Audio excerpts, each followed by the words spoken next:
Oh, mau kok ini dulu.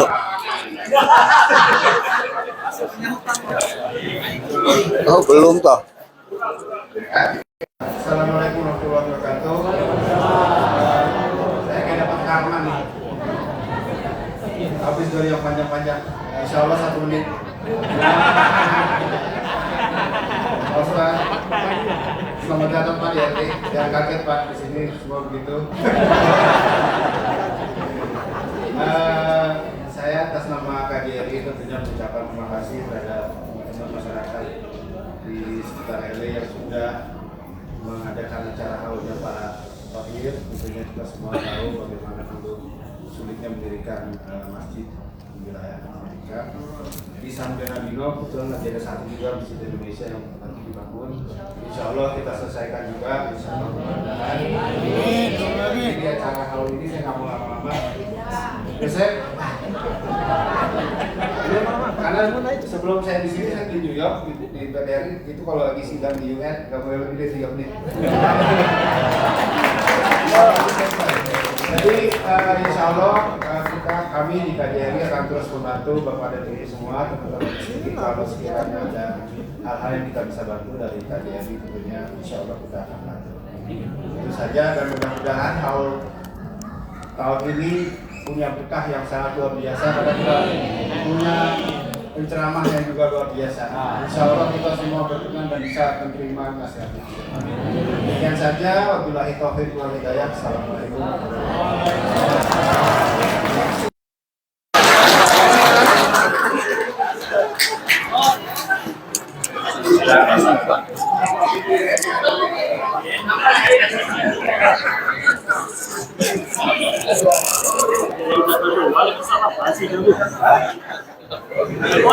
Oke, saya ceramah dulu.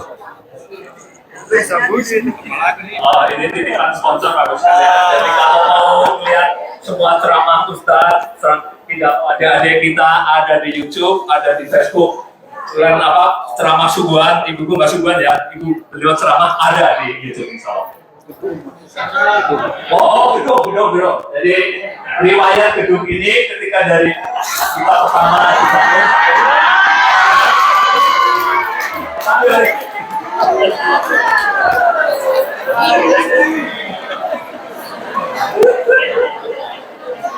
Assalamualaikum warahmatullahi wabarakatuh.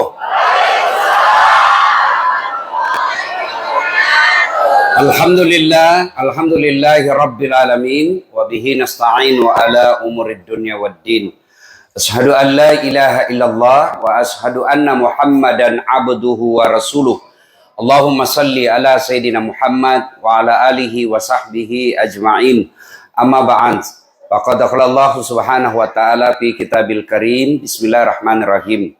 Innallaha wa malaikatahu yusalluna 'alan nabi. Ya ayyuhalladzina amanu sallu alaihi wa sallimu taslima. Sesungguhnya Allah dan para malaikatnya bersalawat kepada Rasulullah Muhammad sallallahu alaihi wasallam. Maka wahai orang-orang yang beriman, bersalawatlah kalian kepada Rasulullah dengan sebaik-baik salawat. Ketika Allah perintahkan kita puasa, Allah tidak menunaikan ibadah puasa. Ketika Allah perintahkan kita sholat, Allah pun tidak pernah menunaikan ibadah sholat. Allah perintah kita tawaf, haji, umroh, Allah pun tidak pernah menunaikan ibadah haji dan umroh. Tetapi ketika Allah perintahkan kita bersalawat, maka Allah sampaikan, Innallaha wa malaikatahu yusalluna 'alan nabi. Sesungguhnya Allah dan para malaikatnya bersalawat kepada Rasulullah Muhammad sallallahu alaihi wasallam. Allah saja dan para malaikatnya bersalawat, maka kita ketika mendengarkan Rasulullah disebut namanya, maka Nabi katakan, umatku yang paling pelit di antara kalian, dia dengar namaku, lalu dia tidak bersalawat kepadaku. Muhammad sallallahu alaihi wasallam. Suatu kali Nabi besar Muhammad sallallahu alaihi wasallam duduk dengan malaikat Jibril. Tiba-tiba Nabi melihat ada malaikat lebih 1.000.000 jari-jarinya. Ibu-ibu berapa jari-jarinya, Ibu? 10. Cacat dong. Benar jari-jari kaki. 20. Ada yang 25 di sini jari-jarinya? 22 aja ndak ada ya. Masya Allah. Nabi melihat ada malaikat lebih sejuta jari-jarinya. Nabi kagum dan berkata, Jibril, malaikat apa gerangan itu? Jibril menjawab, itu malaikat yang Allah tugaskan mencatat air ketika hujan. Ada yang bisa catat air hujan? Ada? Kenapa Ibu? Biar banyak Pak, kalau jatuh satu-satu saya bisa catat. Tapi ini banyak, jatuhnya rame-rame dan laju. Mana bisa dicatat? Lalu Nabi bertanya kepada malaikat, wahai Jibril, apa mampu betul itu? Dia bilang, silakan kau tanya. Tanyalah Nabi, wahai malaikat, apakah mampu mencatat air ketika hujan? Ya, ku catat yang jatuh di gunung, ku catat yang jatuh di laut, ku catat yang jatuh di darat. Tak setetes pun aku tidak catat. Aku sibuk dengan jariku yang banyak ini. Satu saja yang tidak mampu aku catat. Ya Rasul, kenapa? Jumlahnya lebih banyak daripada air hujan. Apa gerangan? Ketika umatmu berkumpul di satu tempat, lalu mereka bersalawat bareng-bareng kepadamu, aku tidak bisa mencatat betapa banyak pahala yang Allah turunkan di tempat itu. Itulah sebabnya kita di Indonesia, Nahdlatul Ulama umumnya, Ahlus Sunnah wal Jamaah, mereka ketika kumpul, mereka bersalawat bareng-bareng. Kenapa? Pahalanya lebih banyak daripada jumlah air hujan. Ibu bapak, saudara-saudara sekalian. Pertama, banyak-banyaklah bersalawat. Yang kedua, ibu bapak, saudara-saudara sekalian, ada pernah dengar nama Yusuf Kalla? Pernah? Beliau kayaknya satu-satunya Indonesia yang 2 kali menjadi wakil presiden. Wakil presiden ke-10 dan wakil presiden ke-12. Ibu tahu orang apa dia? Bugis. Ya kan? Ah, ternyata, ibu tahu enggak, Pak Yusuf Kalla itu sepupu sekali dengan bapak saya. Oh. Ngaku. Ngaku, Bu. Begitu di cross check ke Pak Yusuf Kalla, Pak JK, katanya sepupu dengan bapaknya pada saat Latif. Ah, siapa itu? Namanya saja baru saya kenal. Iya kan? Ibu-ibu, kenal Prabowo? Tahu Prabowo? Itu masih saudara sama saya itu, Bu. Ngaku. Begitu juga nanti di akhirat. Ya Allah, saya Islam. Ya Allah, saya Muslim. Ngaku sampean. Kamu ngaku. Kalau kamu Muslim, mana tandanya? Bapak-bapak di sini kan pegawai toh? Misalnya bapak pegawai di mana? Sebut satu. Pak Farhat. Di mana pegawainya? Hah? Hotel. Bapak kalau mau masuk di situ pakai ID card. Bapak-bapak kalau masuk kantor pakai ID card. Ya kan? Itu standar minimal. Saya ngaku pegawai, misalnya pegawai di Apple. Mesti ada standarnya apa? Ini kartuku. Kalau tidak, kau tidak boleh masuk. Begitu juga Islam. Di akhirat kelak Allah tanya, kalau kamu Islam, mana karaktermu, mana identitasmu? Maka Allah sampaikan, identitas orang Islam itu adalah surah Al-Fat ayat 29. Surah apa Ibu? Surah apa? Al-Fat 29. Minimal selesai ceramah nanti update status. Identitas umat Islam, surah Al-Fat 29. Surah apa Ibu? Ayat? Masya Allah. Mari kita dengar bunyinya. Bismillahirrahmanirrahim. Muhammad Rasulullah. Bahwa Muhammad itu adalah Rasul Allah. Dan Rasul itu, Nabi itu dikasih mukjizat. Mukjizat itu Allah kasih berdasarkan tantangan zamannya. Nabi Musa dikasih mukjizat apa? Tongkatnya bisa jadi ular. Kenapa? Zaman itu tukang sihir paling hebat. Dikasih tongkat, tak. Ular-ularnya Fir'aun habis dimakan oleh tongkatnya Nabi Musa. Nabi Isa diberi mukjizat. Apa? Mampu menyembuhkan orang-orang penyakit kusta. Kenapa? Pada saat itu orang mengagungkan ilmu kedokteran. Tapi satu yang tidak bisa disembuhkan, kusta.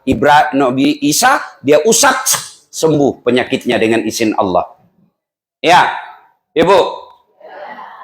Nabi Sulaiman, pada saat itu orang mengagungkan kekayaan. Nabi Sulaiman diberikan kekayaan. Apa kekayaannya? Kerikil rumahnya emas. Anda di sini kerikil rumahnya emas? Paling orang Bugis giginya dikasih emas. Kan? Nabi Muhammad sallallahu alaihi wasallam pada saat itu orang mengagung-agungkan apa? Sastra, syair. Maka Allah berikan salah satu mujizatnya apa? Quran, yang ketika orang mendengar, Bapak baca sejarahnya Umar bin Khattab masuk Islam, dia kan mau datang mau membunuh Nabi. Balik haluan, karena dia bilang, kenapa Muhammad kau mau bunuh? Nah saudaramu sendiri dengan iparmu sudah masuk Islam. Fatimah itu sama suaminya masuk Islam. Ah, benar aja, iya benar masuk Islam. Balik haluan dia masuk ke rumah adiknya, begitu dia buka pintu, langsung dia banting iparnya. Ternyata kau berbohong, kau ternyata masuk Islam selama ini. Adiknya datang, si Fatimah, dia bilang, kenapa kalau kami masuk Islam? Kalau kami masuk Islam, kenapa? Dia bisik di telinganya Umar, la ilaha illallah Muhammad Rasulullah. Dia tebas, dia sikut adiknya, berdarah bibirnya. Lalu adiknya berkata, kamu bisa menyiksa fisik kami, tapi kau tidak bisa menguasai akidah. Umar lalu berpikir, barusan dia lawan adik saya ini. Ingat Pak, Umar itu tegas tapi lembut hatinya. Pada saat dia duduk, dia kasihan lihat adiknya, dia usap itu, dia ambil kira-kira kalau sekarang sapu tangan. Ya, dia usap itu bibirnya adiknya berdarah, adiknya tepis tangannya, jangan. Lalu dia duduk menyesal, dia pegang kepalanya, tiba-tiba dia lihat ada di bawah tempat duduk, ada lintingan-lintingan kertas. Bukan kertas, lintingan-lintingan daun kurma. Karena waktu itu tidak ada kertas, Bu. Dia lihat gulungan-gulungannya, apa itu? Tidak boleh kau sentuh. Cobalah, saya lihat sedikit kalau bahasa kita. Ayolah, saya lihat dulu apa itu. Coba saya lihat. Akhirnya adiknya berikan. Dan apa yang dibaca? Surah Toha ayat 1-5. Lembut hatinya dan menyatakan diri langsung masuk Islam. Kenapa? Kagum dengan kalimat-kalimat yang ada dalam surah Toha. Maka Allah berikan mukjizat Nabi Muhammad. Apa mukjizatnya? Quran. Nah, kemudian Bapak Ibu Saudara-saudara sekalian, Nabi, kemudian Umar masuk ke dalam Islam. Lain kali kita cerita ini. Ya, tentang tokoh-tokoh orang Islam yang masuk Islam. Muhammad Rasulullah, bahwa Muhammad itu adalah utusan Allah. Walladzina ma'ahu, dan orang-orang yang mengaku dirinya Islam punya karakter, ciri-ciri, identitas, ID card. 1, asyidda' 'alal kufar, tegas kepada orang kafir. Tapi ingat, jangan salah paham tentang tegas terhadap orang kafir. Apa itu tegas? Tegas dengan prinsip inna dina indallahil Islam. Islam is the single one, the true religion behind the God. Gaya-gaya saja ini, bos. Gaya-gaya.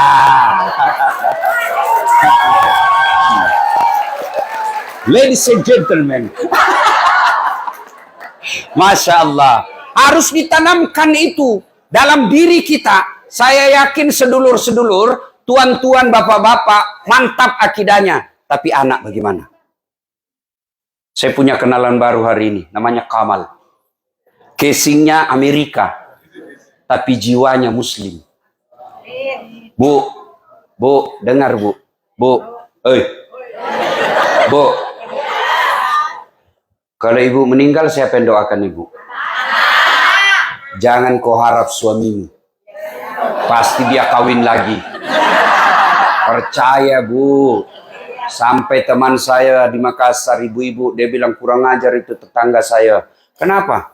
Masa baru 3 bulan istrinya meninggal, belum lagi kuburnya kering, dia kawin lagi, Ustadz. Saya bilang teman saya lebih hebat, masih hidup istrinya dia kawin. Ya, Bu. Siapa yang doakan ibu? Anak. Tuan-tuan, bapak-bapak yang saya muliakan, saya cinta karena Allah. Ayo anak-anak kita gimana imannya?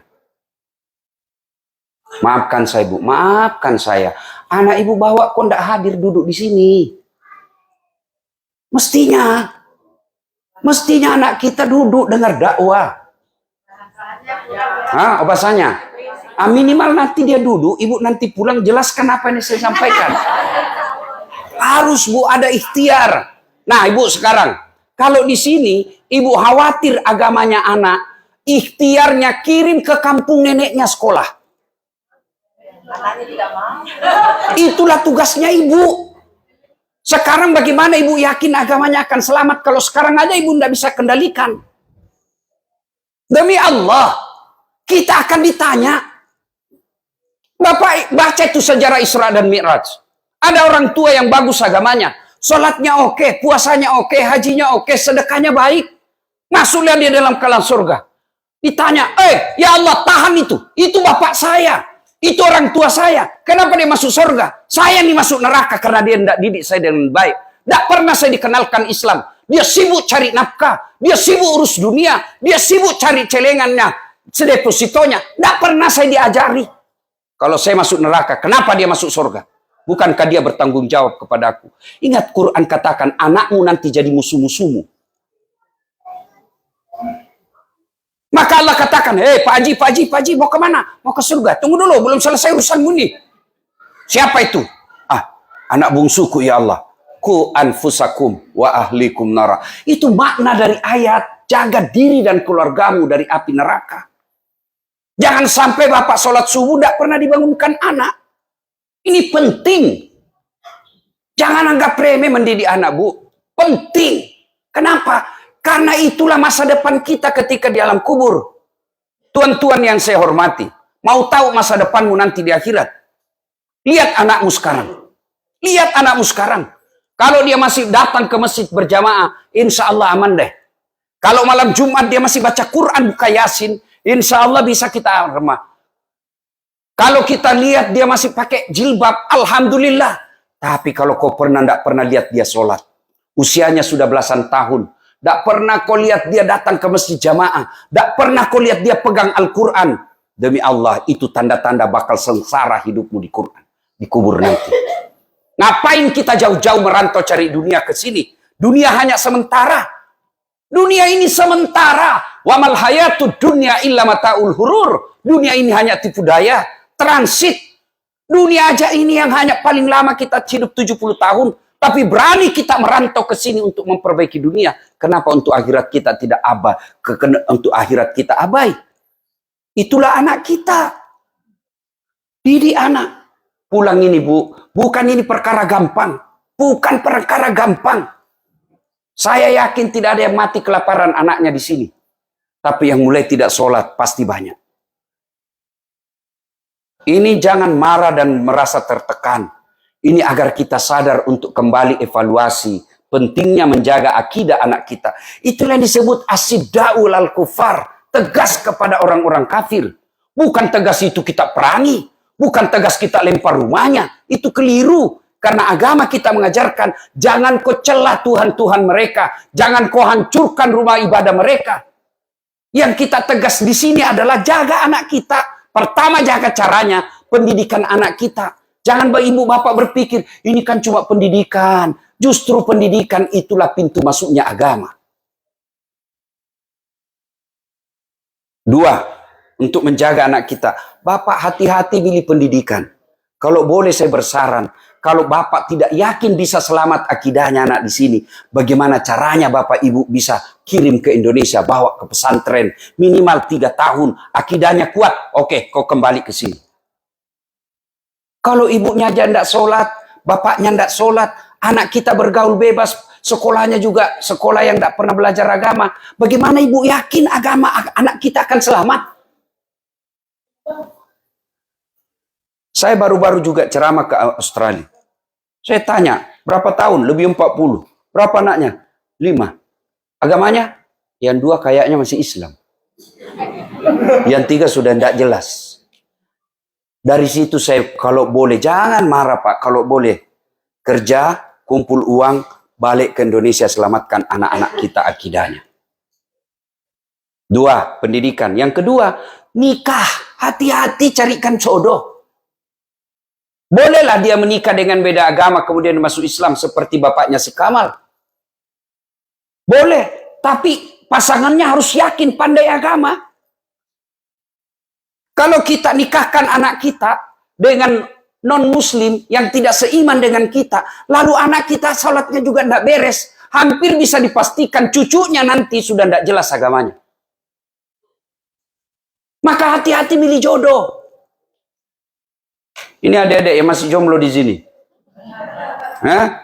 Kata Nabi, kau menikahlah dengan 4 pertimbangan. 1, Itu agama. Nabi sudah pesan. Li jamaliha, lihat cantiknya. Cantik penting. Kenapa? Dia hampir 24 jam di depanmu. Iya toh? Baru bangun dia. Mau tidur dia lagi. Mau pergi kerja dia lagi. Pulang kerja dia lagi. Jadi kalau jelek nanti cepat ganti casing. Iya toh? Cantik penting. Tapi tidak boleh jadi prioritas. Kenapa? Cantik ada batasnya. Apalagi zaman sekarang, Pak. Wow, cantik di medsos. Mulus. Kamera 360. Dari mana datangnya cinta? Dari Facebook turun ke WA. Dari mana datangnya kecewa? Setelah ketemu ternyata berbeda. Iya toh? Masya Allah. Cantik ada batasnya. Ya, Bu-ibu, 20 tahun cantik. 17 tahun sweet 17. Wah, memukau. Satu kampung tersenyum dia, terpesona satu kampung. 17 tahun. Balik itu 17. 71. Masih ada yang terpesona. Kau aja senyum, cucumu lari. Dikira mau digigit. Iya, Pak. Apa? Cantik ada batasnya. Gagah ada batasnya. Bapak-bapak di sini masih cakep semua. Dulu. Sekarang tanya istrimu, Pak. Tanya istrimu. Saya masih cakep. Kalau dia bilang masih cakep, pasti dia bohong. Ibu-ibu, tanya suamimu, kamu masih cantik? Kalau dia bilang masih cantik, pasti kau dibohongi.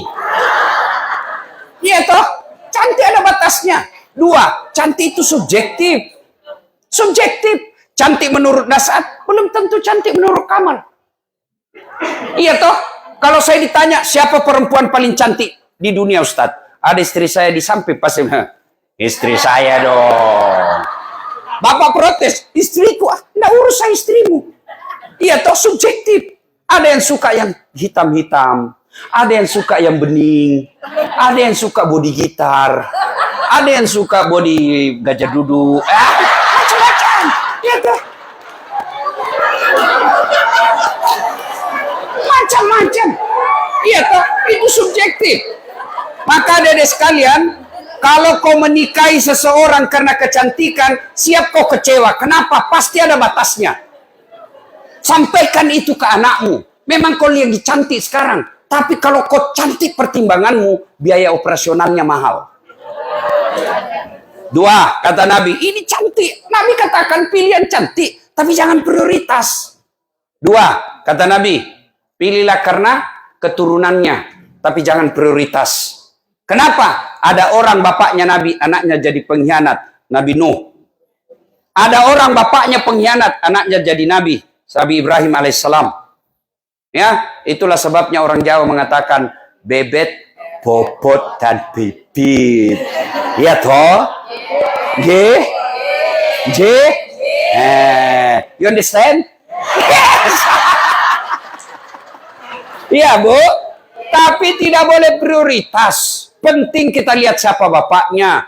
Perlu kita lihat siapa ibunya. Tapi kalau anaknya baik, itulah dia.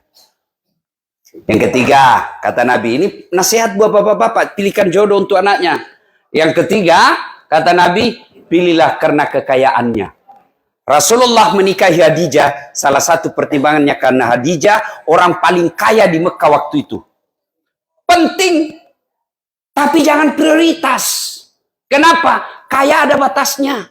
Oh, dia kaya, Ustadz, tidak bakal miskin 7 turunan. Betul, masalahnya dia turunan ke-8.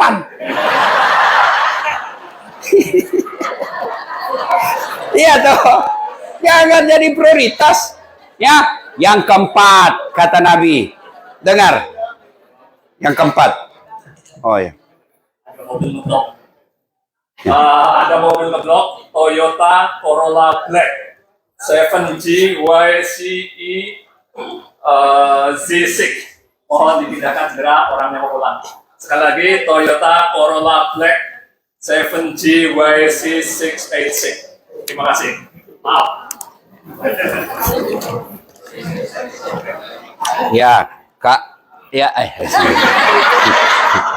kalau ndak bisa kasih teman untuk pindahkan. Ya, saya minum dulu, Bu. Coba kita ulang apa tadi yang pertama? Cantik, beautiful. Yang kedua, turunannya. 3, kekayaannya. Yang keempat, agamanya, kata Nabi. Mahasiswa saya bertanya, Ustadz, kenapa agama nomor 4? Mestinya kan agama nomor 1. Saya bilang, jangan salah, Dek. Agama betul nomor 4, tapi tidak titik di situ hadis, koma, lalu ada di bold, huruf besar, kapital, kasih tanda centang, lalu di stabilo. Ya kira-kira seperti itu kalau sekarang ya. Kata Nabi, utamakan agamanya, karena dengan agama kamu akan dapat semuanya. Ada orang cantik, Bu, cantik betul, tapi ahlaknya kesurupan. Iya toh? Iya, iya. Ada lagi mukanya, Masya Allah, ahlaknya baik, tapi mukanya hancur. Iya kan? Iya. Ada lagi kaya, wih, tapi mulutnya kasar. Iya kan? Itulah sebabnya Nabi katakan, tidak mungkin ada perempuan berkumpul 4-empatnya. Dialah cantik, keturunan baik-baik, anak orang kaya, hafal Quran.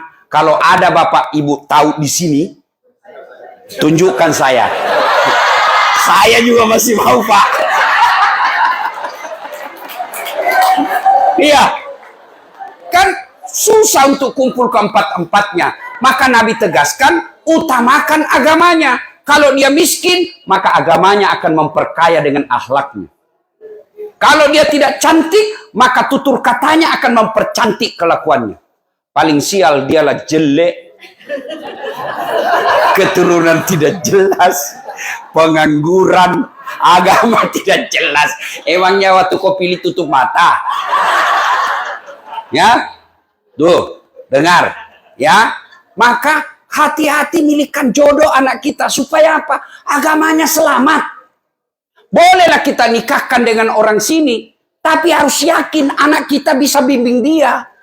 Kalau anak kita perempuan, agamanya juga tidak jelas, sampai menikah tidak pakai jilbab, 2 tahun dia pacaran, menikah dengan orang beda agama, hampir bisa dipastikan akan hilang agama anaknya. Ibu-ibu sekarang kalau anaknya pacaran dianggap biasa. Siapa bilang itu biasa? Itu kiamat. Kenapa? Saya tahu, Bu, karena banyak ibu-ibu curhat. Rata-rata ibu-ibu curhat yang tidak saling menghargai karena lama pacaran. Ya pacaran 3 tahun. Pasti dalam 3 tahun itu berapa kali dia bohong. Dalam 3 tahun itu berapa kali dia selingkuh. Dan bertengkar, kebiasaan itu dibawa setelah menikah, akhirnya sudah ada anaknya, tidak ada saling penghormatan. Kenapa? Sudah saling menghina. Gimana dalam keluarga, rumah tangga, suami istri, ngomong aja sama istri kasar. Ngomong aja sama suami kasar. Woi pak, gimana kau? Cepat kau pulang. Waduh, suami istri kok begitu? Padahal Nabi katakan ketika hijrah dari Makkah ke Madinah, itu salah satu perintah Nabi dari 5, ahsin kalamaka, haluskan tutur katamu. Kalau kita orang Bugis, itu kalau kita bukan orang banyak, tapi kita itu kalau bahasa Jawa sampean, panjenengan. Itu kita itu. Mestinya ibu panggil suami panjenengan. Jangan kupir, "Oi, kau di mana ini?" Ya ketawa, saya serius ini. Ya, pilihkan. Itu namanya tegas, hati-hati milih jodoh. Tegas itu. Hati-hati milihkan sekolah. Baru lahir ini yang mestinya nomor 1. Pilih nama-nama Islami. Coba kalau namanya Kamal, pasti orang bilang Islam. Tapi kalau diberi nama John Albert, orang ini muslim, mu'allaf. Tapi kalau namanya Muhammad Jamil, pasti orang Islam. Kalau dia perempuan, kasih nama-nama Islam. Misalnya, kasih nama apa? Aisyah, Humaira, Jangan kau pikir apa arti sebuah nama. Bayangkan kalau dalam ruangan ini tidak ada semua nama. Bagaimana ibu mau komunikasi? Halo? Ada Anu? Anu siapa? Itu yang ceper. Banyak ceper. Bayangkan Pak. Coba, saya dosen komunikasi. Nama itu simbol dan bisa mewakili karakter orang. Ketika Bapak dengar nama saya, Dasat Latif, pasti Bapak bisa bayangkan. Oh, Ustadz Sulawesi, selalu pakai putih-putih, yang selalu bilang beleng-beleng. Itu dari simbol. Dari simbol. Maka nama itu penting, Bu. Dan itu bukan cuma di dunia, di akhirat. Sampai di akhirat. Anak Bapak kasih nama. Lahir, cucu. Nah, saya kasih ke Khalid. Ini Khalid, salah satu panglima perang.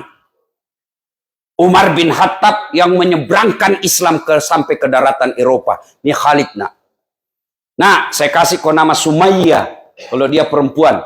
Apa itu, nak? Ini Sumayyah. Perempuan pertama, dia budak, hamba sahaya, tapi membela akidahnya, dia rela mati. Dialah perempuan pertama yang jihad fisabilillah, ditombak oleh Abu Jahal. Saya mau kau punya akidah seperti Sumayyah. Kasih nama, kau siapa namamu, nak? Lionel Messi. Baru PC. Iya kan? Nama penting. Ya, coba kalau nama anak kita, ya Khumaira. Dipanggil, ya Khumaira, yang kemerah-merahan pipinya. Orang doakan. Ya, itu tegas namanya. Jangan kita keikut-ikutan. Ah, ini untung alhamdulillah saya ingat. Ibu juga hati-hati, sudah menikah tidak boleh itu nama suamimu di belakang. Tidak boleh, tetap nama bapakmu. Itu budaya barat itu, Bu. Misal, istri saya, ini bapak-bapak ini yang salah juga. Kenapa mesti nama suami, namamu di situ? Ya misalnya saya, istri saya namanya Naura.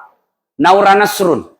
Jadi kalau saya ganti di situ Naura Dasat, berarti anaknya si Dasat. Iya kan? Itu budaya Eropa. Budaya Muslim, Naura Dasat. Anak saya. Nah, makanya sama-sama Naura. Mamanya namanya Naura Nasrun, anak saya namanya Naura Dasat. Boleh Dasat di belakangnya, tapi ada kalimat Naura istrinya Dasat. Nah boleh kalau begitu, tapi kan repot.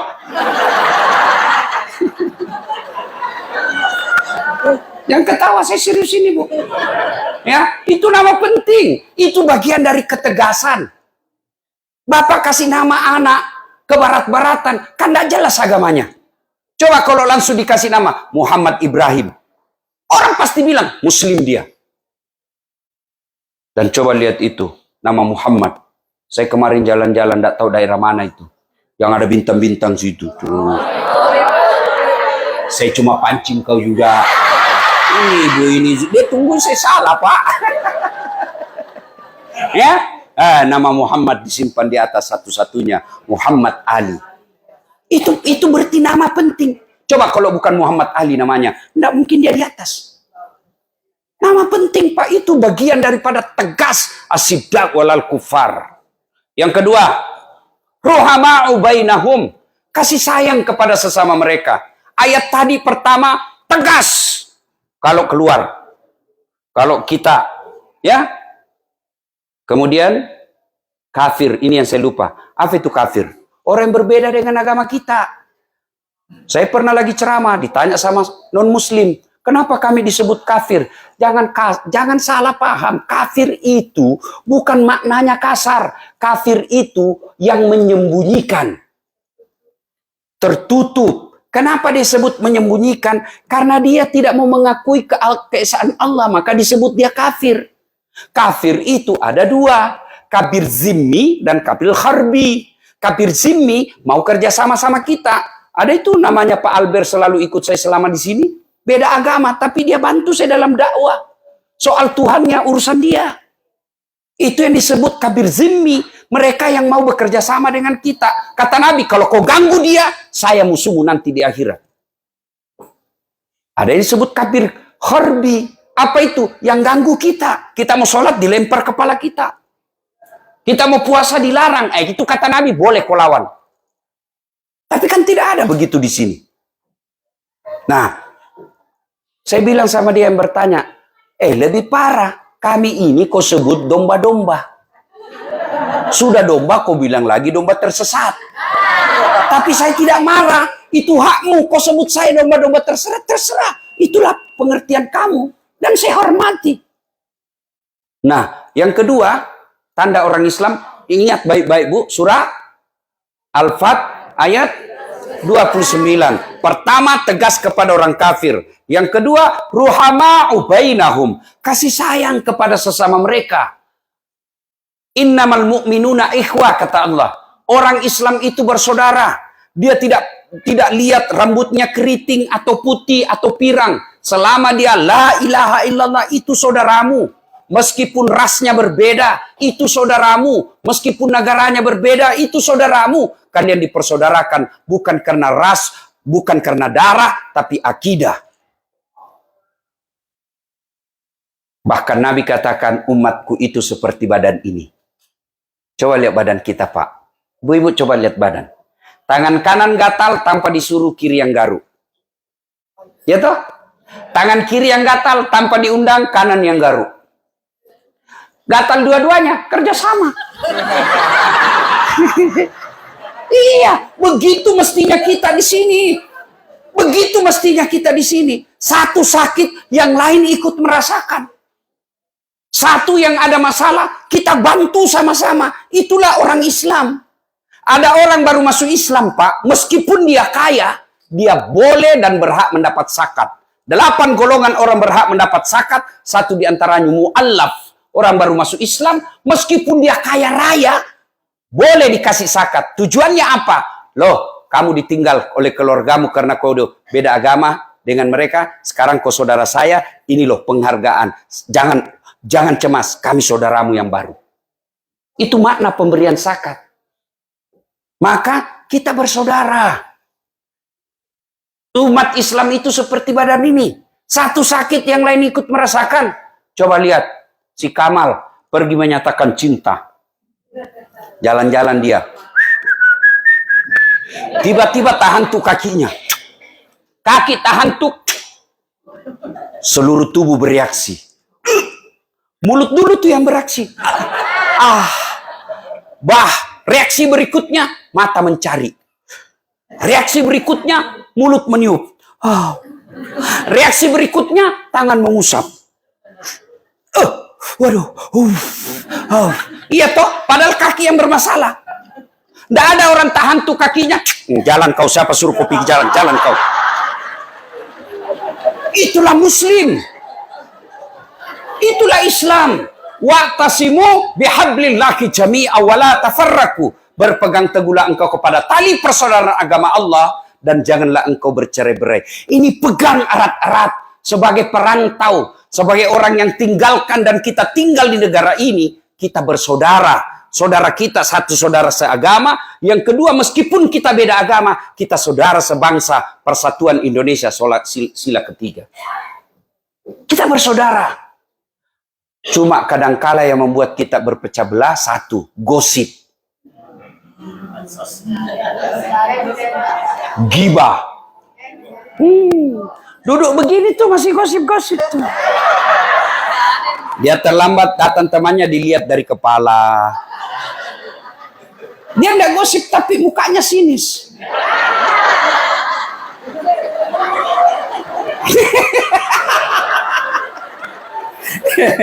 Sudah sinis, dia apa?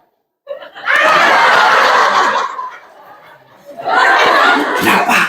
Jilbabnya ndak seragam. Iya, kayak umbul-umbul. Dia dengar yang kau gosipi, besok dia ndak datang lagi, putus persaudaraan. Iya, ibu-ibu memang itu penyakitnya tukang gosip. Saya aja ada yang gosip saya. Ini itu juga bajunya yang di YouTube.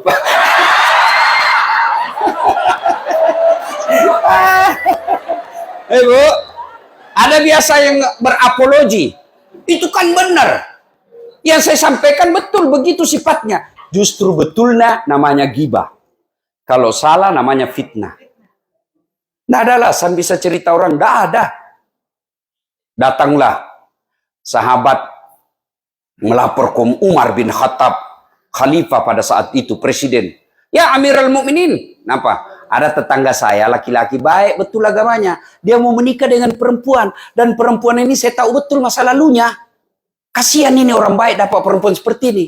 Apakah saya harus kasih tahu ini calon suaminya bagaimana sifatnya? Umar panggil, kamu tahu enggak kenapa itu suaminya tidak tahu kekurangannya itu calon istrinya? Kau tahu siapa yang tutupi? Siapa yang tutup? Allah. Lalu apa hakmu kamu cerita? Jangan cerita jeleknya orang. Dia jelek urusannya dengan Allah. Jangan kau tambah-tambah.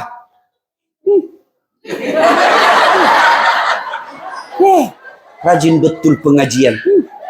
Tapi suaminya selingkuh. Memangnya dia senang kalau suaminya selingkuh? Iya. Kita kan suka tambah, suka ikut campur. Biar bukan urusan kita, campur aja dari kerjanya. Hati-hati Bu yang suka ikut campur, nanti takdirmu seperti toge. Tahu toge? Coba lihat itu toge. Pecel ada. Gado-gado? Tempe? Soto Banjar? Maka dia selalu ikut campur, Allah takdirkan semuanya bengkok. Itulah makna dari ayat ayuhibbu ahadukum, sukakah kamu memakan bangkai sesamamu manusia. Jadi penjelis taklim yang baik, orang datang dia baru belajar kasihan agama, dia datang mau cerita aib, maka ibu yang baik dia katakan na'udzubillah min zalik. Kita berlindung kepada Allah dari keburukan seperti itu. Belum tentu suami kita lebih baik dari dia. Itu yang bagus. Jangan malah dicambah. Oh iya. Padahal nggak tahu urusan tuh. Jangan ketawa, saya serius ini. Ya, Bu. 2. Yang memutuskan persaudaraan. Apa itu? Sombong. Apakah sombong pakaian mahal? Belum tentu. Itu rezekimu. Apakah mau sombong pakaian barang-barang mewah? Belum tentu. Bapak punya rezeki pakai baju krokodil. Cap buaya. Katanya kalau asli buayanya menghadap ke dalam, kepalanya keluar. Kalau palsu buayanya menghadap ke dalam. Buaya darat.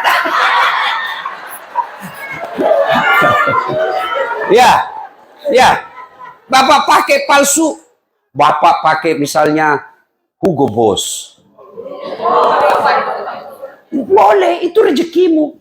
Ibu pakai berlian emas, boleh, rezekimu. Kalau perlu tulis di sini emas. Boleh. Lalu kapan dia sombong? Sombong itu kata Nabi 2 karakternya. 1, nganggap remeh orang lain. Jadi kalau ibu pakai emas berlian, boleh. Kapan sombong? Kalau ibu bilang, palsu. Baru sombong itu. Bapak pakai baju, apalah itu yang mahal-mahal. Boleh. Kapan Bapak sombong? Kau tahu Dasat, ini baju saya terbatas ini. Kau tidak bisa beli yang begini. Sombong. Kau meremehkan orang. Ibu mau pakai yang asli silakan, tapi jangan hina orang yang palsu. Boleh, ya. Yang kedua, karakter sombong itu adalah menolak kebenaran. Tadi adik kita yang ceramah. Tahu apa itu? Baru 14 tahun. Iya betul 14 tahun, tapi otaknya Pentium 4. Ibu 50 tahun, otaknya Pentium 1. Lambat loading.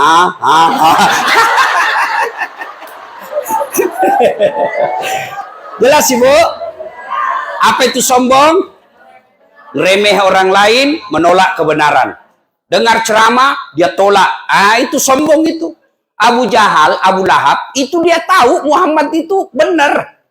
Muhammad itu orang jujur. Maka diberi gelar Al-Amin, yang terpercaya. Lalu kenapa dia menolak Muhammad? Karena dia bilang, Bani Hashim. Ibaratnya suku dia lebih rendah, saya lebih tinggi. Saya pamannya, kok kemanakan saya kok jadikan nabi? Kenapa bukan saya pamannya? Itu sombong. Bapak remehkan orang, dia tidak lawan. Tapi lambat laun dia tinggalkan Bapak. Putus persaudaraan. Apa yang membuat kamu sombong? Coba gue bilang, apa? Kata Nabi, 4 penyebab datangnya sombong. 1, bertambahnya pangkat jabatan. Mau sombong. Pensiun, Pak. Apa kau mau sombong dengan jabatan? Gubernur 5 tahun. Masih terpilih 10 tahun. Mau tidak mau, pasti kau keluar. Tuh Joko Widodo. 10 tahun. Wabillahi taufiq wal hidayah. Masih mau pakai mobil Indonesia 1 lewat dibilang, oh sudah gila ini bapak ini. Apa kamu sombong? Presiden aja enggak boleh sombong, apalagi ketua masjid.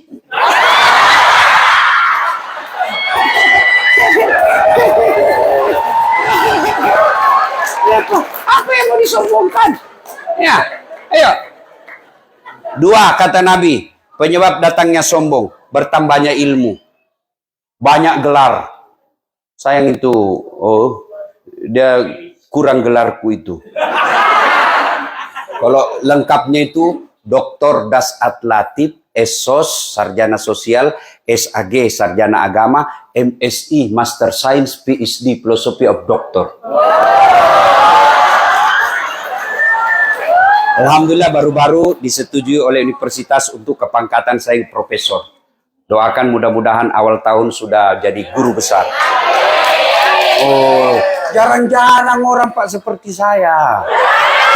2 doktornya, 2 doktorku, 2 sarjanaku. Lalu kamu sombong Dasat? Oh, jangan. Wa ma utitu minal ilmi illa qalila. Saya tidak berikan kamu ilmu kecuali sangat sedikit. Apa yang kamu sombongkan dengan ilmumu? Allah cabut ilmumu, dikasih pikun. Apa? Ada cerita ini Pak, wallahu alam benar atau tidak? Banyak sekali gelarnya Pak. Bertumpuk-tumpuk. Begitu jelang pensiun, dikomplain sama istrinya. Pak, biasanya kalau kau mau pergi kampus ngajar, kau cium-cium jidatku. Ini sudah hampir 2 minggu, tidak pernah lagi kau cium saya. Dalam hatinya, astagfirullah, berarti siapa saya cium selama ini? Ternyata, ya dia cium pembantunya.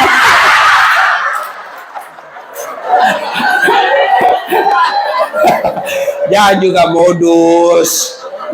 Pak Farhat mentah-mentah sudah dengar ini, pura-pura pikun.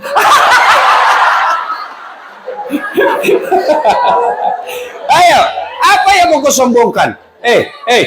Bu. Apa karena saya hebat? Enggak. Saya bisa sampai di sini bukan karena saya hebat, karena ada penonton saya. Itu viewer saya di YouTube sekarang, Bu, sudah hampir 600 juta. Berarti tidak boleh kau sombong Dasat. Kamu bisa ceramah karena ada yang dengar. Coba kalau saya ceramah di sini 2 jam berapi-api, tidak ada yang dengar. Bapak lewat, sudah lama sakit itu pasti. Iya toh, apa yang mau disombongkan? Ada ustadz sombong? Ada. Mana ciri-ciri ustadz yang sombong? Tidak mau menerima perbedaan pendapat.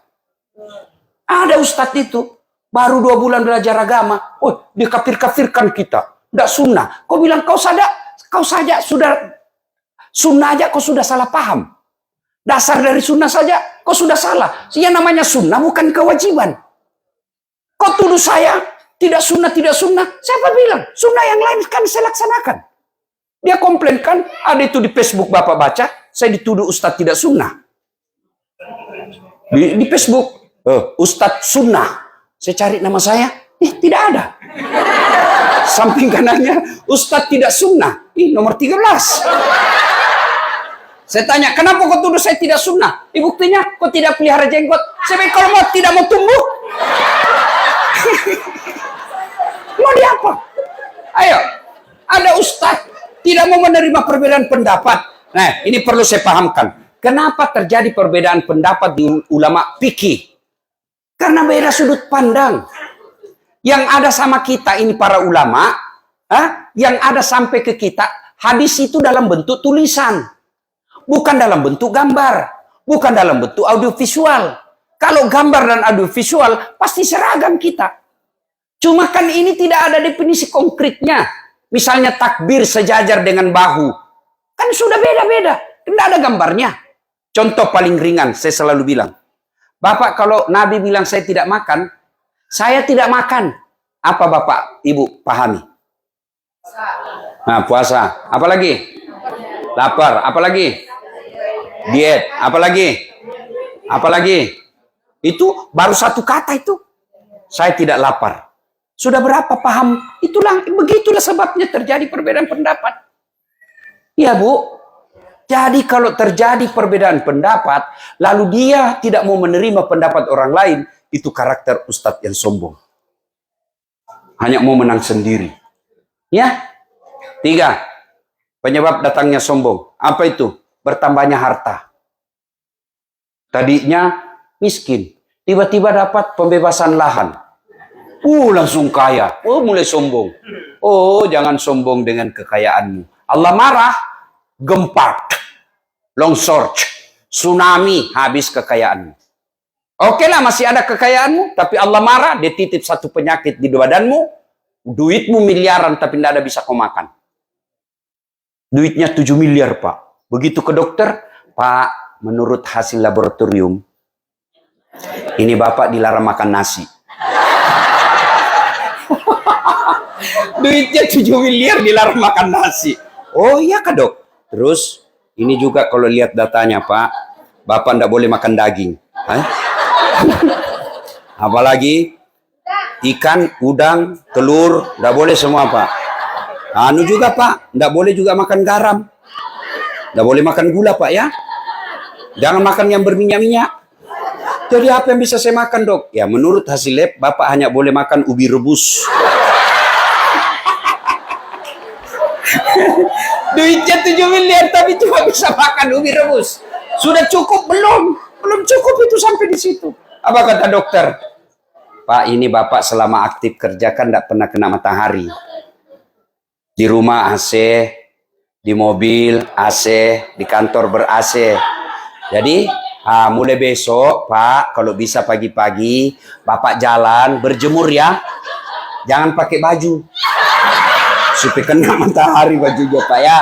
Pakai juga celana pendek, supaya kena matahari ini ya. Jangan pakai peci. Ya, kalau bisa Bapak jangan pakai sendal. Jam 9 sampai jam 10 dia kelilinglah di kawasannya. Nggak pakai sendal, nggak pakai baju. Apa bedanya sama gembel?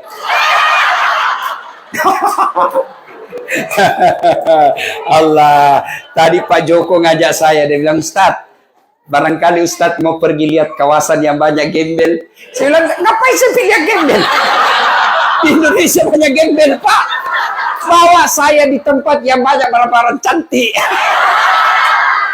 Malu halus. Nah, kita ini orang Islam, Pak. Kalau lagi jalan dengan tidak sengaja melihat barang bagus, Bapak tidak sengaja. Maka caranya ucapkan Subhanallah. Maha suci Allah yang telah menciptakan keindahan itu. Itu rezeki namanya. Batasnya kedipan mata. Kalau sudah berkedip, misalnya kan, sudah berkedip, astagfirullah, palingkan pandangan. Itu tadi sebelum berkedip, rezeki. Berkedip, Bapak, lihat, sudah haram. Jangan begini, astagfirullah. Tambah banyak dosanya.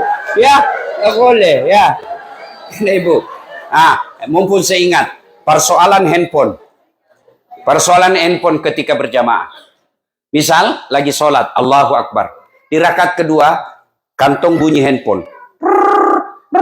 Mengganggu. Boleh Bapak buka. Ambil. Matikan. Boleh. Boleh. Yang tidak boleh, kalau Ibu terima. Ya, halo. Sebentar aku telepon, saya lagi sholat. Batal ini kalau batal. Ini sudah batal ini. Kalau cuma dimatikan, kamu juga yang di samping, tidak usah kau marah. Baru bunyi handphone kau sudah tergoda. Lama betul imanmu. Biasalah itu ya. Jelas Bu ya. Sombong penyebab putusnya persaudaraan. Apalagi dengki. Dengki. Apa itu dengki? Definisinya, susah lihat orang senang, senang lihat orang susah. Ini kelemahan kita orang Indonesia. Kalau ada kawan kita dapat promosi, bagaimana caranya kita habisi? Ya, kalau ada kawan kita nih rezekinya, kita cerita fitnah kiri kanan. Mestinya kalau kita lihat kawan kita, kenalan kita, ataupun tidak dikenal, ada rezeki yang menimpa dirinya, ya Allah, berikan pula rezeki seperti yang dia, supaya saya bisa menolong agamamu. Jangan malah dengki. Oh, sudah habis waktu Pak ya? Hah? Sampai jam berapa? Sampai jam berapa? Hah? Oke. Jam 10. Bisa sampai jam 10? Betul? Saya yang tidak bisa. Oke. Satu tadi, tegas kepada orang kafir. Dua, kasih sayang kepada sesama mereka. Ini penting. Nabi pernah tanya, atadruna manil muflis? Saudara-saudara sekalian, kamu tahu enggak siapa yang bangkrut nanti di akhirat? Yang tidak sholat ya Rasul, dia sholat. Yang tidak puasa ya Rasul, dia puasa. Yang tidak haji ya Rasul, dia haji. Tidak bayar zakat, bayar zakat. Loh, kalau begitu siapa yang bangkrut ya Rasul? Jarusu wahati'ur rahim. Tetangga yang jahat sama tetangganya dan yang memutuskan tali persaudaraan. Bertanya sahabat, kok bisa bangkrut? Dia kan puasa, dia haji, dia sholat, dia zakat. Kok bisa? Betul, hablum minallahnya, ibadah hadanya baik, tapi hablum minasnya rusak. Ketika dia setor pahalanya, ya Allah ini sholatku 20 tahun. Datang tetangganya, tunggu dulu. Saya pernah difitnah itu. Katanya anakku yang lurus rambutnya bukan anaknya suamiku. Karena suamiku keritin rambutnya. Dia tidak tahu anaknya lurus rambut. Nah karena sudah direbonding. Gara-gara fitnahnya, saya tinggalkan komplek. Gara-gara fitnahnya dia nih. Saya sakit hati. Allah berfirman, kalau begitu, ambil sholatnya 20 tahun. Habis sudah sholatnya itu 20 tahun. Dia setor lagi puasanya. Ya Allah, ini puasaku 20 tahun. Datang lagi. Saya pernah sama-sama kerja di Amerika tuh. Dia fitnah saya di kampung. Katanya kerja saya di sini menghalalkan segala cara. Gara-gara fitnahnya, satu kampung benci saya. Saya pulang kampung, orang semua sinis sama saya. Gara-gara fitnahnya tuh dia. Saya minta keadilan. Allah katakan, ambil puasanya 20 tahun. Sudah habis sholat, habis puasa. Store lagi zakatnya. Ya Allah, ini zakatku. Datang lagi, tunggu dulu, tunggu dulu. Saya pernah juga itu, kurang ajar dia sama saya. Dia fitnah istri saya selingkuh. Saya termakan fitnahnya, akhirnya saya cerai. Belakangan saya tahu ternyata dia yang mau sama saya.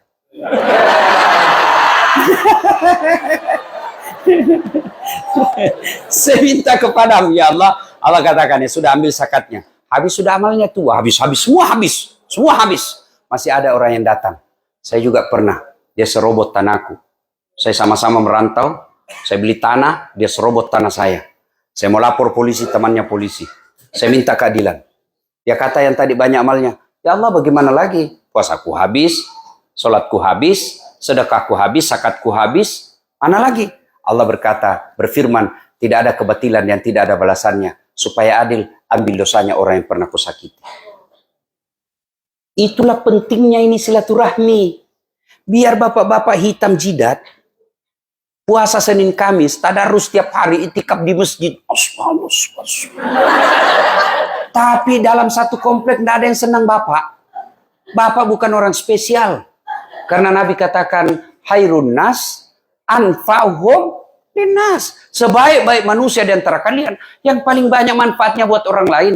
Itulah yang jadi, saya memotivasi saya kalau dakwah buat orang senyum dan tertawa. Kalau saya tidak bisa nasihati, paling tidak dia bisa lupa masalahnya. Dengan ketawa-ketawa. Iya kan Bu? Iya Bu? Alhamdulillah. Ya. Ruhama'u bainahum. Yang ketiga, tarahum rukka'an sujada. Kamu lihat mereka ruku dan sujud sholat 5 waktu. Nah Ibu, halo Bu, Pak, ada ini orang kerja seharian. Dari jam 5 dia sudah tinggalkan kantor, pulang jam 10 malam. Laparlah dia di jalan. Dia singgah beli nasi bungkus. Kan lapar kan Pak? Beli nasi bungkus. Setelah punya nasi bungkus, nasinya dia buang, bungkusnya dia makan. Ada yang begitu? Ada yang begitu? Ada. Itulah orang yang datang ke Amerika jauh-jauh cari nafkah dan dia tidak sholat. Itu namanya. Nasinya dia buang, bungkusnya dia makan. Itulah orang yang setengah mati cari uang, dapat uang, dia beli nasi bungkus. Tapi dia anak buang nasinya. Oh, itulah mereka yang cari nafkah kok lupa sholat. Kenapa hidupku susah, Ustaz? Ibu pasti tidak sholat. Kenapa keluargaku tidak rukun? Pasti dalam keluarga tidak sholat. Mana ada manusia yang tidak ada masalahnya? Tunjukkan saya di tempat ini yang tidak ada masalahnya. Ayo. Kalau bapak-bapak saya lihat ini masalah paling besar, mau kawin lagi takut sama istrinya. Iya toh Pak, sudah usah bohong Pak. Kalau kami orang Bugis tidak pernah takut sama istri. Cuma istri kami lebih berani. Ini bapak pikir saya ceramah? Bapak pikir tidak ada masalah saya Bu? Banyak masalah saya. Kadang-kala kita ditipu. Oh ini cuma 2 jam Ustaz, tahu-taunya 9 jam. Iya Pak. Oh, pernah saya pergi ceramah Pak, dari Makassar ke Palopo. Saya salah satu Allah nikmat saya gampang tidur. Kalau saya naik mobil belum 5 jam, 5 menit sudah tidur. Kalau saya naik pesawat itu Bu, itu belum terbang saya sudah tidur. Benar, biasa istri saya jengkel. Kalau dia lagi cerita saya sudah ngorok. Itulah nikmat dari Allah. Nah saya naik tidur. Naik mobil, tidur. Saya di dua, sopir. Begitu sampai di kawasan namanya Kera, itu perhutanan, singgah itu mobil. Saya lihat, saya bangun. Kenapa singgah ini? Mana sopir? Saya lihat, oh dia kencing. Turun dari sebelah kanan. Saya turun sebelah kiri. Waktu dia turun, dia lihat saya tidur. Saya kencing lah saya. Begitu saya kencing, saya bilang, sekalinya nih sopir dada dilihat saya. Benar. Saya masih kencing, tiba-tiba mobil, lari. Saya lari.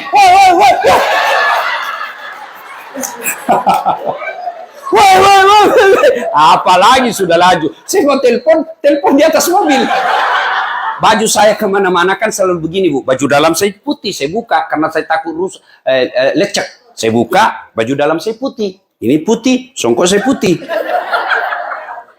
Nggak ada yang singgah mau ambil saya Bu. Semua mobil lewat, saya kasih, nah kan tengah hutan. Dia kira saya pocong. Jadi saya punya inisiatif, saya bilang, sekali di tengah saja, saya bilang, nanti dikira betul saya pocong, ditabrak, minggir saya Pak. Ditinggal saya Pak, gerimis, basah kuyup. Saya sholat di pinggir jalan, sholat subuh.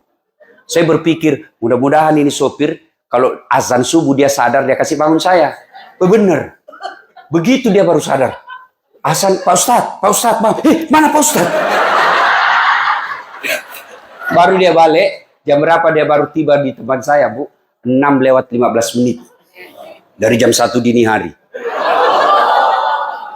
Turun dia, saya rasanya saya mau tempelin, tapi saya lihat lebih besar dari saya. Mundur saya, Pak. Kalau bilang, kalau saya berkelahi kalah saya dulu aja jengkel ini. Yang paling menjengkelkan, begitu saya sampai di rumah dinas Wali Kota Palopo, dia bilang, Pak Wali Kota, Pak Ustadz, kenapa bisa kau lupa kopormu? Berarti bohong ini orang ini. Kan terlambat sampai lokasi karena balik lagi jemput saya dan itu jauh. Ternyata ditanya, kenapa kau lama? Pak Ustadz lupa kopornya, jadi kita balik lagi Pak. Itu semua pernah saya rasakan Bu, sering. Ya, pernah juga saya ke pesisir Kalimantan, ya Sekata namanya. Itu kita lewat sungai-sungai kecil ada buaya berjemur, dia buka mulutnya. Tapi dia tidak berani ganggu saya, karena dia bilang senior ada di atas. Macam-macam Bu, Masya Allah. Belum lagi kita dikasih ceramah, tidak dikasih makan dulu.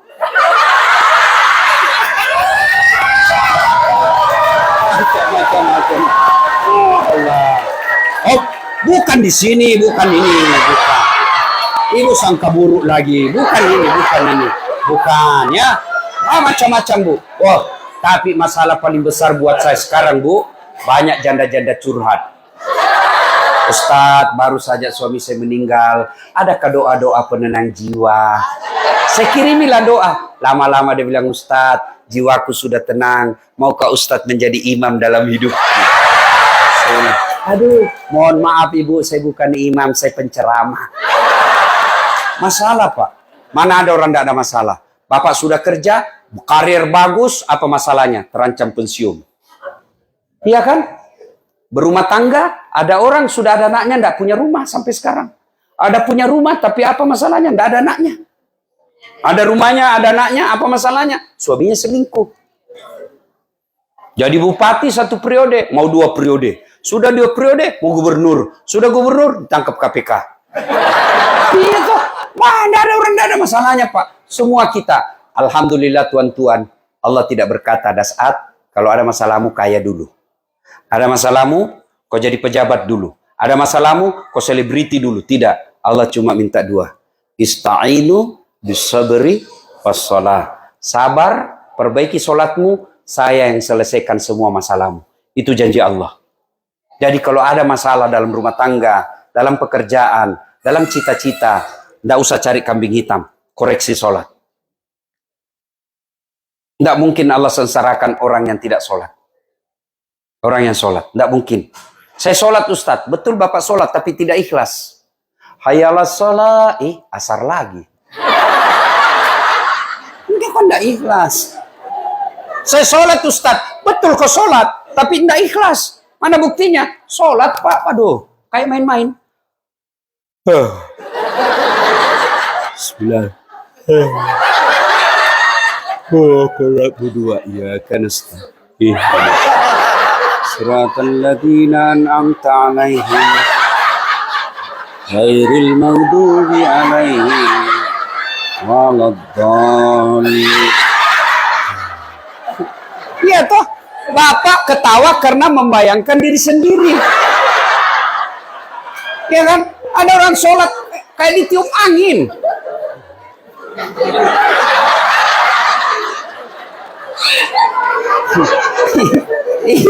Ibu histeris karena ibu bayangkan diri sendiri kan. Jadi kalau ada masalah, ya lebih baik koreksi sholat. Bapak ibu saudara-saudara sekalian, soal sholat ini tidak cukup waktu. Saya mau bahas fokus khusus karena waktu sudah masuk. Kita lanjutkan lagi besok. Nah, besok masih ada ceramah besok malam. Besok malam masih libur kan? Rugi yang tidak datang besok malam. Sebab ada pembagian undian umroh. Nah, saya mau tapi ibu bilang bayar sendiri. Alhamdulillah. Nah. Terima kasih Bapak Ibu Saudara-saudara sekalian. Waktu masih 15 menit kita gunakan untuk tanya jawab. Silakan. Yang mau bertanya silakan, yang mau menjawab lebih bagus. Ya silakan Ibu, silakan. Kalaupun tidak cukup waktu, boleh Bapak Ibu bertanya melalui WhatsApp saya. 081 21 22 22 298. 081. Ini nomor saya Bu. Nggak ada hubungan istri saya kalau soal ini begini. Nggak ada. Saya suami merdeka. Benar Ibu. 081 21 pakai tambah plus 62 81 21. Makanya tenang Ibu, tenang, ini Ibu selalu histeris ya. Plus 62 81 21 duanya 5 kali 2 98. Itu nomor handphone. Selanjutnya saya silakan Ibu menanya nomor rekening saya di WhatsApp. Ya sudah? Dah. Silakan baca pertanyaan pertama.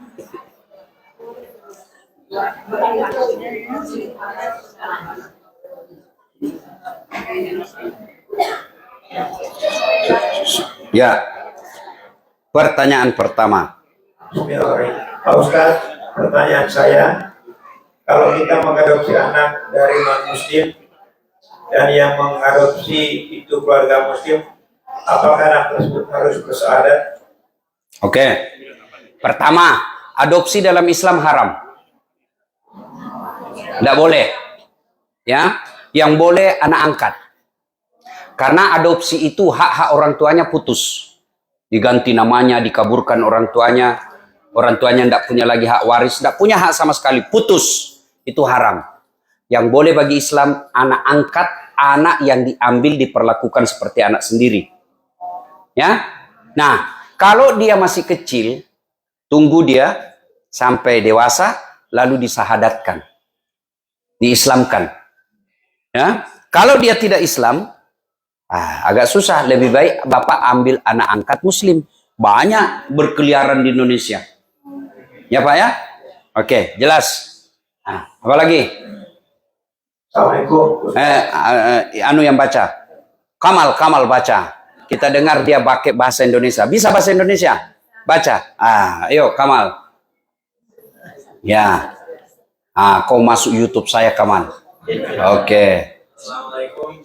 Saat saya lagi ngambek ini sama olah karena permintaan saya lama didapatnya atau cuman setengah. Jadi Setengah. Ya. Jadi gimana doa yang benar supaya Allah memenuhi doa kita? Oke, terima kasih Kamal. Ini yang ngambek memangnya rugi Allah kalau kau ngambek. Saya kira tadi ngambek sama suami, ngambek sama Allah. Kalau ngambek sama Allah, apa ruginya Allah? Satu dunia tidak sholat, Allah tetap mulia. Satu dunia kafir, Allah tetap mulia. Nah sekarang, kenapa Allah tidak kabulkan doa? Bukan tidak dikabulkan. Dengar baik-baik, ini yang saya bahas tadi subuh. Kullu nafsin, berdoalah kamu, ud'uni astajib lakum. Kata Allah, berdoa kamu kepadaku pasti saya kabulkan. Itu Allah yang bilang. Doa kau pasti saya kabulkan. Itu Allah yang katakan. Berarti semua doa dikabulkan. Cuma dikabulkannya Bu, ada 4 cara. Satu, cara pertama, apa yang dia minta, Allah kasih sesuai dia minta. Itu namanya taufik. Ya Allah, sembuhkan penyakitku. Betul sembuh. Itu taufik. Ya Allah, mudah-mudahan bisa naik mobil. Allah kasih, betul bisa beli mobil. Taufik namanya. Ya, ya Allah, mudah-mudahan anakku dapat jodoh. Dapat betul, taufik namanya. Yang kedua, Allah kabulkan, tapi dalam bentuk yang lain. Ya Allah, mudah-mudahan saya sehat. Allah tahu kalau sehat ini, maka dia, misalnya, kalau dia sehat, dia bisa menikah dengan beda agama dan dia tinggalkan agamanya. Biar aja dia tetap sakit, tapi saya kasih anaknya jadi soleh. Ya Allah, berikan saya mobil. Allah tahu kalau ada mobilnya ini tabrakan, mati. Sudah, tidak usah saya kasih kau mobil, tapi saya kasih kau kesehatan. Ibu-ibu punya anak, usia 10 tahun, minta dibelikan motor. Ibu belikan enggak? Apa karena ibu enggak sayang? Justru sayangnya. Tapi ibu belikan apa? Saya belikan kau laptop nak, kau pakai belajar. Itu yang disebut Allah kabulkan dalam bentuk yang lain. Saya tamat SMA, setelah gagal jadi tentara, saya daftar fakultas kedokteran. Mau jadi dokter. 3 kali Pak saya daftar. Tidak ada lulus nama saya. Padahal saya kelas fisika, jurusan fisika 1. Paling hebat dalam kelas saya. Ya. Tidak lulus 3 kali. Saya ikut 3 tahun berturut-turut. Teman saya lulus. Allah tahu. Kasih tahu jawabannya. Pulang kuliah terjadi tabrakan Pak. Saya turun tolong dia. Berceceran darah di aspal. Dia yang tabrakan, saya yang pingsan. Kenapa? Saya tidak bisa lihat darah. Sampai saat ini saya tidak bisa lihat darah. Lihat aja di YouTube ataupun di grup-grup. Kalau lihat orang berdarah itu rasanya pening perasaan saya. Teman saya yang jadi dokter, dia tugas di Kepulauan Aru. Kepulauan Aru. Mau lebaran saya telepon. Kau pulang lebaran dok? Tidak. Rugi-rugi pun cari uang jauh-jauh. Tidak lebaran sama bapakmu, orang tuamu. Mahal tiket. Saya bilang alhamdulillah. Untung saya tidak jadi dokter. Saya jadi ustadz kemana-mana Pak. Tidak pernah pusing soal tiket. Bisnis kelas lagi. Siapa yang belikan? Panitia. Hebatnya lagi pergi. Tidak bawa uang. Pulang. Allah kasih yang terbaik. Jadi ibu berhenti ngambek. Berhenti ngambek. Allah tahu itu bukan yang terbaik yang kita minta. Yang ketiga, cara Allah mengabulkan ditunda. Ibu tahu Prabowo berdoa sejak 2014. Jadi apa? Presiden. 2014 sudah minta presiden. Lawannya sama Bapak Joko Widodo. Iya toh? Siapa yang menang? Bapak Joko Widodo. Siapa menterinya? Bapak Prabowo. Tapi 2024 baru Allah kasih. Kau baru presiden sekarang.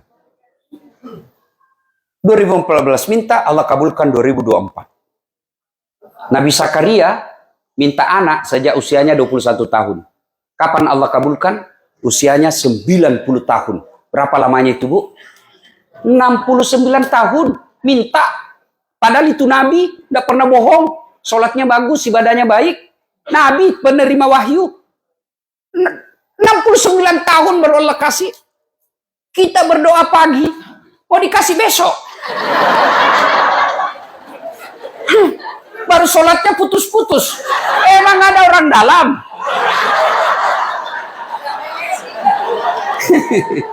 Jelas ya?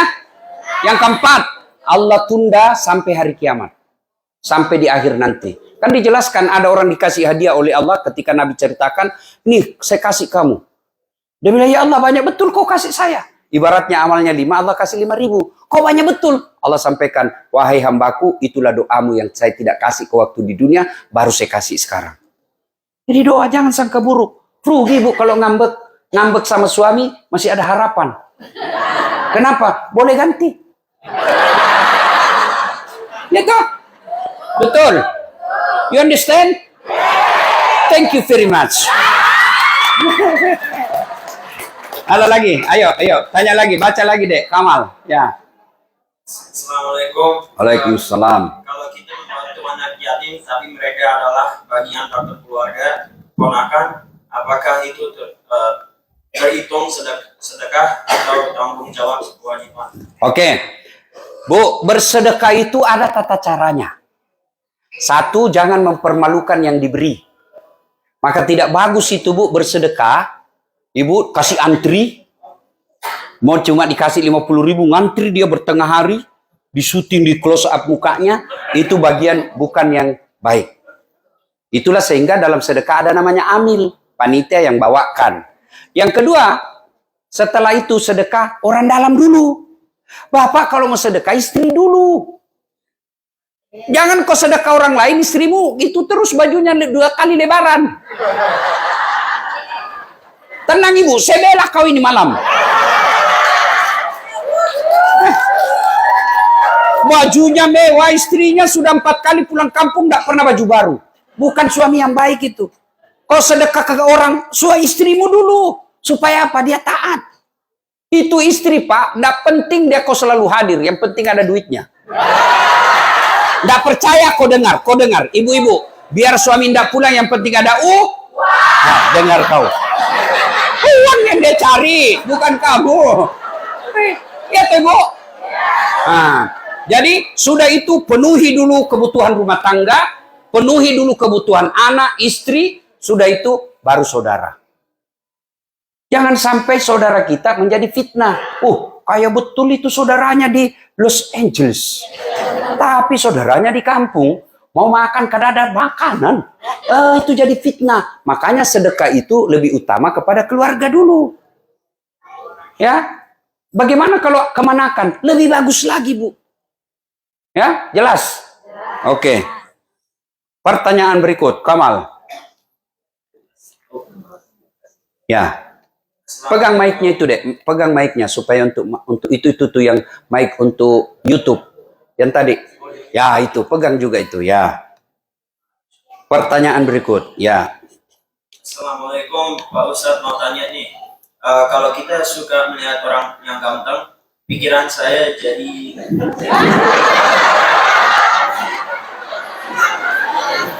bukan berdosa kita. Waalaikumsalam. Kalau dia gadis, maafi muskilah, tidak ada masalah. Tapi kalau ada suaminya, aduh, jangan ya.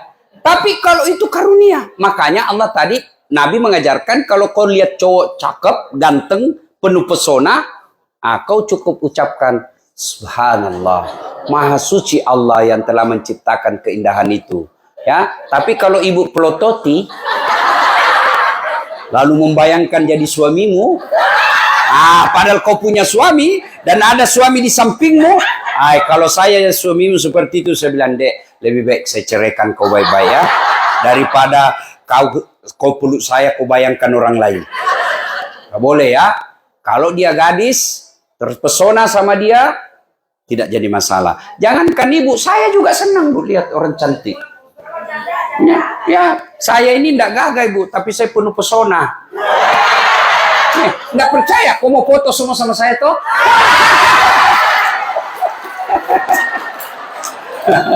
Ya, nah kalau kita lelaki, saya bohong kalau saya bilang saya tidak suka lihat cewek cantik.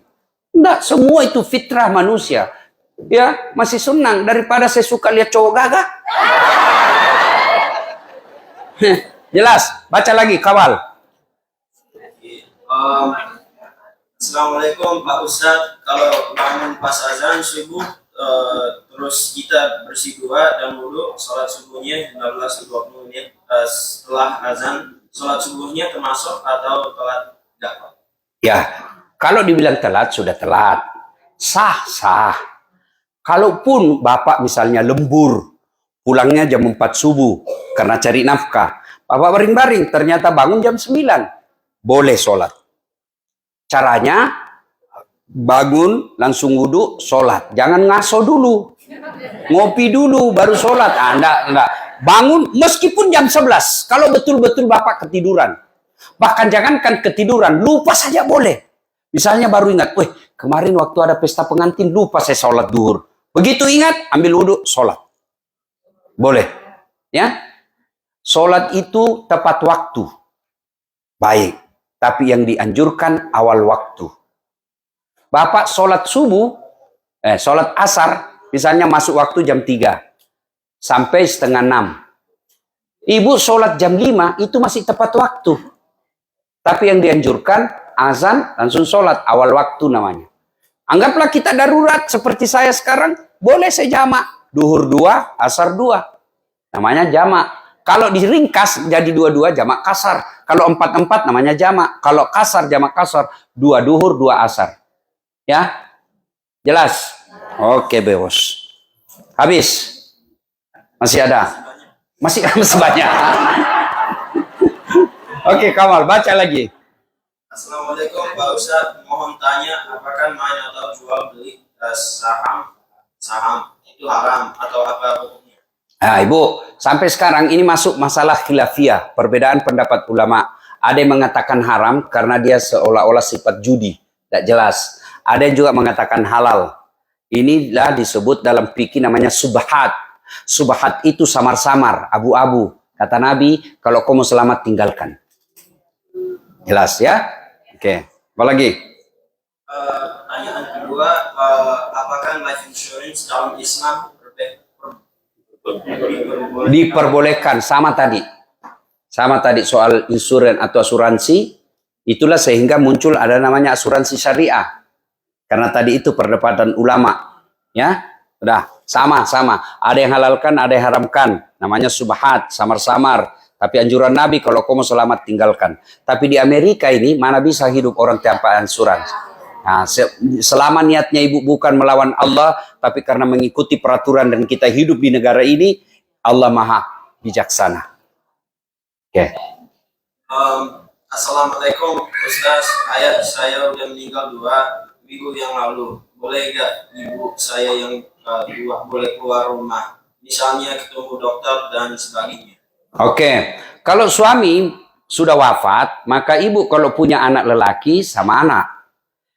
Kalaupun keluar, ulama-ulama modern tidak mengharamkan selama ibu keluar betul-betul tidak macam-macam.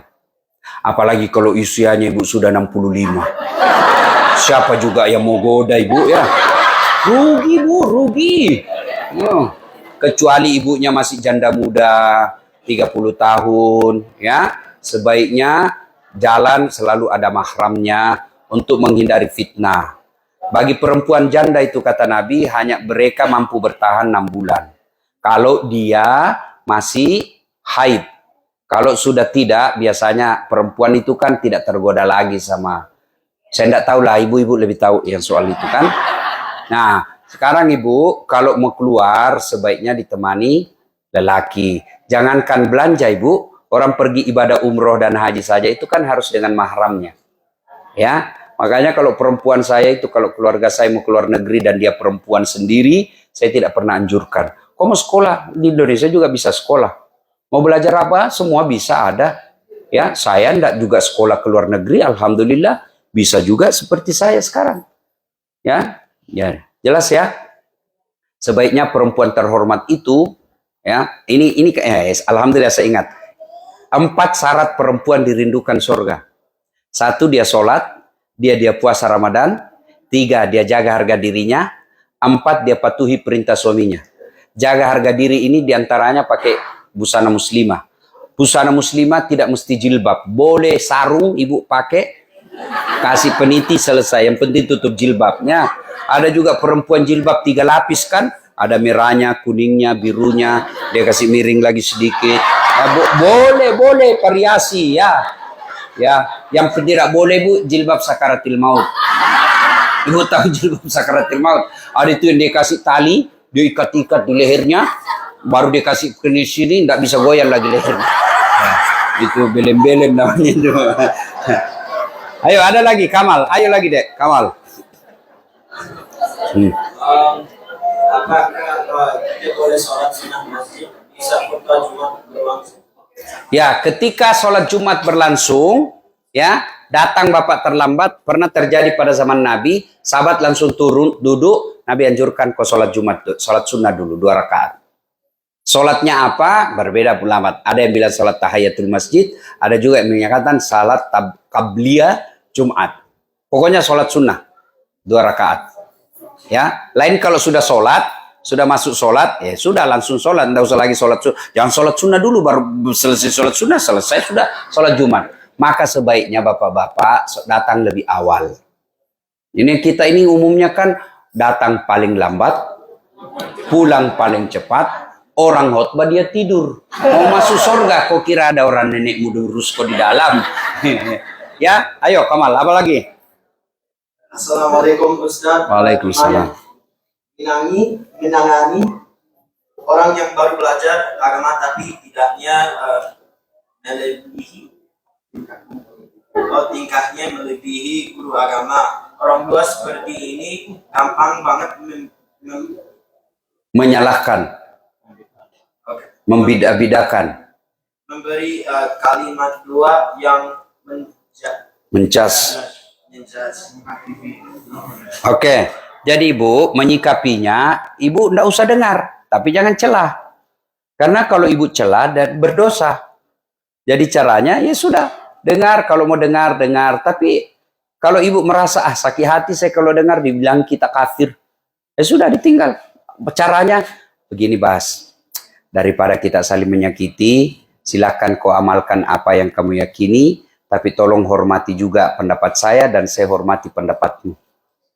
Imam Ahmad ketika berbeda pendapat dengan Imam Syafi'i kan begini. Imam Syafi'i kan mengajarkan kunut. Imam Ahmad tidak.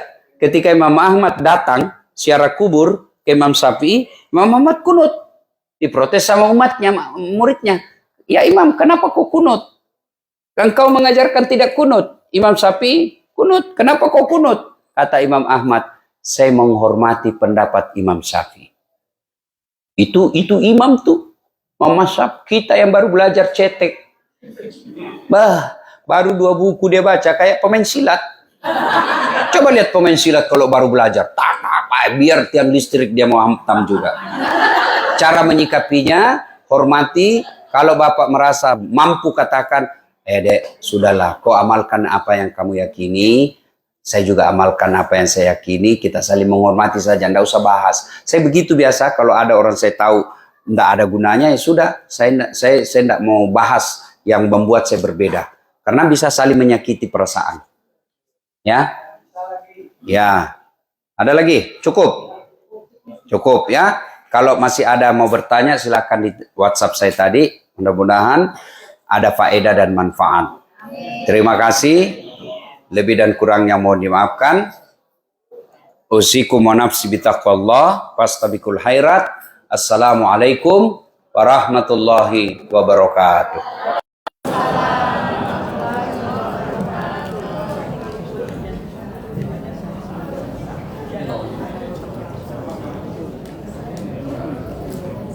Allahu Akbar, Allahu Akbar. Allahu Akbar,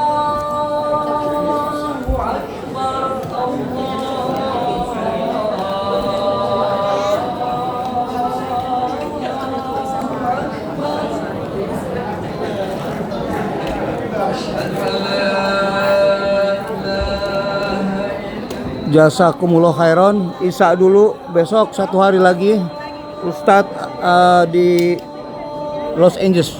Terima kasih semuanya. Wassalamualaikum warahmatullahi wabarakatuh.